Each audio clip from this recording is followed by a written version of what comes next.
പ്രകാശധാര.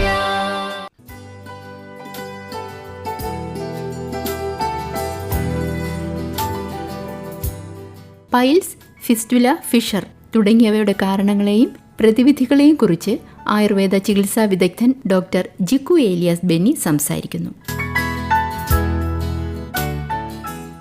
ആദ്യമായി piles, fistula, Fisher എന്താണെന്ന് മനസ്സിലാക്കാം. മലദ്വാരത്തിനുള്ളിലെ രക്തം തിരിച്ചു കൊണ്ടുപോകുന്ന രക്തക്കൊഴലുകൾക്കുണ്ടാകുന്ന വേരിക്കോസ് വെയിൻ ആണ് പൈൽസ്. ഈ രക്തക്കൊഴലുകൾ തടിച്ച് വീർത്തു വരികയും മലത്തെ മലദ്വാരത്തിനുള്ളിൽ തടയുകയും ചെയ്യുന്നു. മലം തടിച്ചു വീർത്തിരിക്കുന്ന രക്തക്കൊഴലുകളിൽ ഉരുമിപ്പോകുമ്പോൾ മലദ്വാരം വഴി വേദനാരഹിതമായി രക്തം പോവുകയും ചെയ്യുന്നു. ഇരുവശങ്ങളിലും തുറന്നു വച്ചിരിക്കുന്ന PVC പൈപ്പ് പോലെ മലദ്വാരത്തിനുള്ളിൽ തുറന്നും മലദ്വാരത്തോട് ചേർന്ന് പഴുപ്പ് പുറത്തു പോകുന്ന തുറന്നിരിക്കുന്ന തടിപ്പ് അഥവാ കുരു ഫിസ്റ്റുല എന്ന അസുഖമാകുന്നു. പഴുപ്പ് പുറത്തു പോകാതെ വരുന്ന സന്ദർഭങ്ങളിൽ അടച്ചുകെട്ടി വീർത്ത് ഇരിക്കാൻ പോലും ആകാത്ത വേദനയും ബുദ്ധിമുട്ടും ഉണ്ടാക്കുന്നു ഈ അസുഖം. മലദ്വാരത്തിനുള്ളിൽ നീളത്തിൽ മുറിവുണ്ടാകുന്ന അവസ്ഥയാണ് ഫിഷർ.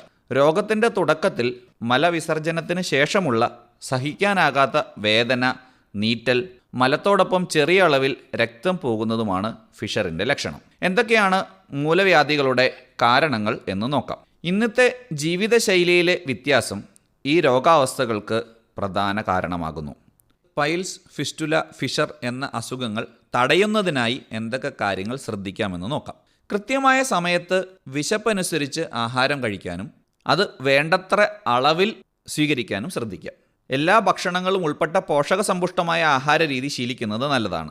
വേണ്ട അളവിൽ പലവട്ടമായി ചെറിയ അളവിൽ ദഹനമനുസരിച്ച് ആവശ്യത്തിന് വെള്ളം കുടിക്കേണ്ടതും അത്യന്താപേക്ഷിതമാണ്. AC-ലിരുന്ന് ജോലി ചെയ്യുന്നവരും ഒരു ദിവസം 8 ഗ്ലാസ് മുതൽ 10 ഗ്ലാസ് വരെ ഏകദേശം 2 ലിറ്ററോളം വെള്ളം കുടിക്കേണ്ടതുണ്ട്. രാത്രി ആഹാരം ചെറിയ അളവിൽ കഴിക്കുകയും അത് ഉറങ്ങുന്നതിന് 3 മണിക്കൂർ മുമ്പ് ശീലിക്കുന്നതും നല്ലതാണ്. ഭക്ഷണം ദഹിച്ചതിന് ശേഷം ഉറങ്ങുന്നതാണ് നല്ല ശീലം. 6 മണിക്കൂർ മുതൽ 8 മണിക്കൂർ വരെ ഉറക്കം ആവശ്യമാണ്. രാവിലെ എഴുന്നേറ്റ് 2 മണിക്കൂറിനുള്ളിൽ തന്നെ എന്തെങ്കിലും ലഘുവായി കഴിക്കുന്നത് നല്ല ശീലമാണ്. 6 മണിക്കൂർ ഇടവിട്ട് പ്രധാന ഭക്ഷണവും 3 മണിക്കൂർ ഇടവിട്ട് ലഘുവായ ഭക്ഷണം, പ്രത്യേകിച്ചും അളവ് കുറഞ്ഞ രീതിയിൽ ശീലിക്കുന്നത് നല്ലതാണ്. ഇടയ്ക്കുള്ള ലഘുവായ ആഹാരത്തിന് ചെറുപഴം, പേരയ്ക്ക, നെല്ലിക്ക, ക്യാരറ്റ്, കുക്കുംബർ, ആവിയിൽ പുഴുങ്ങിയ പലഹാരങ്ങൾ എന്നിവ ശീലിക്കുന്നത് നല്ലത്. വറ്റൽ മുളക്, കാശ്മീരി മുളക് എന്നിവ ഒഴിവാക്കി കുരുമുളക്, ചുക്ക്, ഇഞ്ചി എന്നിവ കറികളിൽ ഉപയോഗിക്കാം. നിത്യം ചെയ്യുന്ന വ്യായാമങ്ങൾ മൂലവ്യാധികളെ പ്രതിരോധിക്കാൻ വളരെ പ്രയോജനകരമാണ്. വയർ നിറച്ച് ആഹാരം കഴിച്ചാൽ ദഹന പ്രക്രിയ കൃത്യമായി നടക്കില്ല. അതേപോലെ തന്നെ വേണ്ട അളവിൽ വ്യായാമം ചെയ്യേണ്ടത് വളരെ അത്യാവശ്യമാണ്. വ്യായാമം കൂടുതലായി ചെയ്യുന്നതും മൂലവ്യാധികൾക്ക് പ്രശ്നമുണ്ടാക്കാൻ സാധ്യതയുണ്ട്. വേണ്ട അളവിലുള്ള വ്യായാമം കുടലിൻ്റെ ചലനം വേണ്ട പോലെ നിലനിർത്തി വിശപ്പ് നിലനിർത്താനും മലശോധനയ്ക്കും സഹായകരമാണ്. ജിമ്മിൽ പോയി കൂടുതലായി ചെയ്യുന്ന വ്യായാമം, വലിയ ഭാരമെടുത്തു പൊക്കി ചെയ്യുന്ന വ്യായാമം ഇത്തരം അസുഖങ്ങൾക്ക് നിദാനമാകുകയും ചെയ്യുന്നു.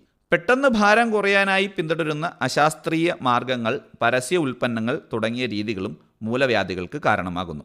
കുട്ടികളിലെ അശാസ്ത്രീയമായ ടോയ്ലറ്റ് ഹാബിറ്റിംഗ്, നേരത്തെ എഴുന്നേറ്റ് മലം കൃത്യമായി പോകാതെ തിരക്ക് പിടിച്ച് സ്കൂളിൽ പോവുകയും വൈകുന്നേരം വരെ ഈ മലം തടഞ്ഞു നിർത്തുകയും ചെയ്യുന്നത് വളരെ ചെറിയ പ്രായത്തിൽ തന്നെ ഇത്തരം വ്യാധികൾ ഉണ്ടാവാനുള്ള കാരണമാകുന്നു.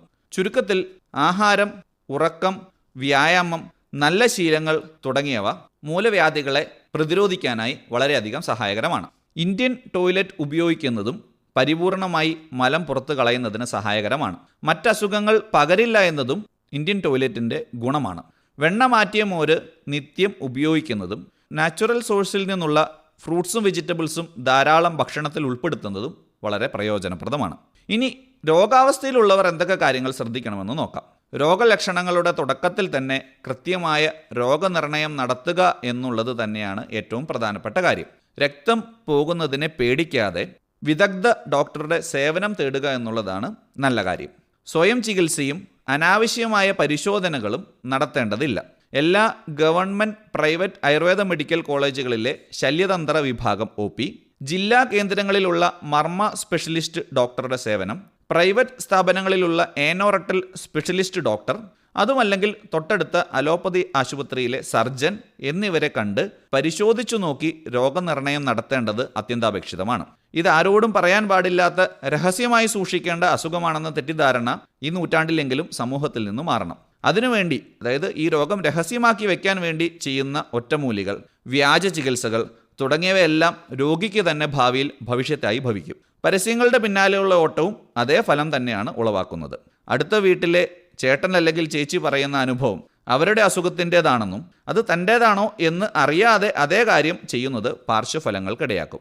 അതുകൊണ്ട് തന്നെ ഇത്തരം അസുഖങ്ങളിൽ കൃത്യമായ രോഗനിർണയം, ആവശ്യം വേണ്ടുന്ന പരിശോധനകൾ, ശാസ്ത്രീയ ചികിത്സ എന്നത് വിവേചനപൂർവ്വം ചിന്തിക്കുന്ന സമൂഹത്തിൽ നിന്നും വ്യക്തികളിൽ നിന്നും പ്രതീക്ഷിക്കുന്നത് പഴക്കം ചെല്ലുന്തോറും സൂചി കൊണ്ടെടുക്കേണ്ടത് തൂപ കൊണ്ടെടുക്കേണ്ട ഗതികേടിലേക്ക് എത്തിക്കുന്നു. നടുവേദന വന്നാൽ ഡോക്ടർ പരിശോധിച്ചു നോക്കി രോഗനിർണയം നടത്തുന്നത് പോലെ തന്നെയാണ് മൂലവ്യാധികൾക്കുള്ള പരിശോധനയും.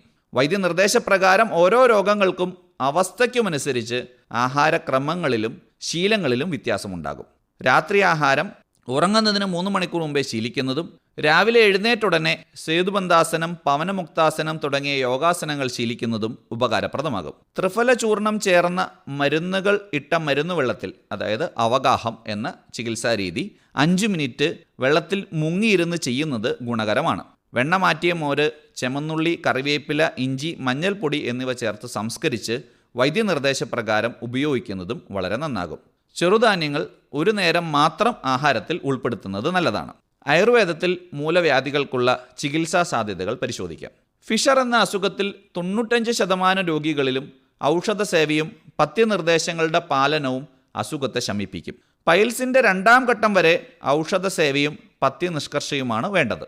പൈൽസ് എന്ന അസുഖത്തിൻ്റെ 3ാം ഘട്ടത്തിലും 4ാം ഘട്ടത്തിലും ആയുർവേദത്തിലെ പാരാസർജിക്കൽ അനുശസ്ത്രവിധിയായ ക്ഷാരകർമ്മം വളരെ ഫലപ്രദമായ ചികിത്സയാണ്.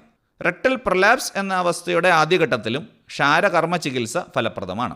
ഫിസ്റ്റുല, പൈലോനൈഡൽ സൈനസ് തുടങ്ങിയ അവസ്ഥകളിൽ ക്ഷാരസൂത്ര ചികിത്സ വളരെയധികം ഫലപ്രദമാണ്. ഈ 2 അസുഖങ്ങളിലും മരുന്നുകൊണ്ട് മാത്രം പരിപൂർണമായ രോഗമുക്തി ലഭിക്കില്ല എന്നുള്ളതുകൊണ്ട് തന്നെ ശാസ്ത്രീയമായ ക്ഷാരസൂത്ര ചികിത്സ കൃത്യമായ വൈദ്യനിർദ്ദേശത്തോടെ OP ലെവലിൽ തന്നെ സ്വീകരിച്ചാൽ രണ്ടാമത് വീണ്ടും രോഗം പുനരുദ്ഭവിക്കാതെ രോഗമുക്തി ലഭിക്കുന്നു. ക്ഷാരസൂത്ര ചികിത്സ മലം പിടിച്ചു നിർത്താൻ സഹായിക്കുന്ന പേശിയെ സംരക്ഷിച്ചുകൊണ്ട് തന്നെ വേദനാരഹിതമായി രോഗം രണ്ടാമത് വരാതെ ചെയ്യാം എന്നുള്ളതാണ് പ്രയോജനം. ക്ഷാരസൂത്ര ചികിത്സ എന്ന ശാസ്ത്രീയമായ ചികിത്സ കൊണ്ട് മാത്രമേ ഫിസ്റ്റുല, പൈലോനൈഡൽ സൈനസ് തുടങ്ങിയ അസുഖങ്ങളിൽ റെക്കറൻസ് റേറ്റ് കുറഞ്ഞ്, അതായത് രോഗം രണ്ടാമത് വരാനുള്ള സാധ്യതയെ കുറച്ച് പരിപൂർണമായ രോഗമുക്തിയെ സഹായിക്കുന്നുള്ളൂ. ചുരുക്കത്തിൽ, ഗോപ്യമായി വെക്കേണ്ടതാണെന്ന തെറ്റായ ചിന്താഗതി മാറ്റിവെച്ച് പേടി കൂടാതെ, തെറ്റിദ്ധാരണയില്ലാതെ കൃത്യമായ രോഗനിർണയവും ശാസ്ത്രീയമായ ചികിത്സാ രീതിയും വൈദ്യനിർദ്ദേശപ്രകാരമുള്ള ശീലങ്ങളും പിന്തുടർന്നാൽ 97% രോഗികളിലും രോഗം പുനരാവിർഭവിക്കാതെ ക്ഷാരകർമ്മ ചികിത്സാ രീതികളിലൂടെ രോഗമുക്തി ലഭിക്കും എന്നുള്ളതാണ് ഈ ചികിത്സകളുടെ പ്രയോജനം. പ്രായമായ രോഗികൾ, പ്രത്യേകിച്ചും 55 വയസ്സിന് ശേഷമുള്ള രോഗികൾ 10 കൊല്ലത്തിലൊരിക്കലെങ്കിലും കൊളനോസ്കോപ്പി എന്ന പരിശോധനയും കൊല്ലത്തിലൊരിക്കലെങ്കിലും ഗുരുതരമായ അസുഖങ്ങളുടെ സ്ക്രീനിംഗ് എന്നുള്ള രീതിയിൽ മലദ്വാര പരിശോധനയും നടത്തുന്നത് പ്രയോജനകരമാണ്.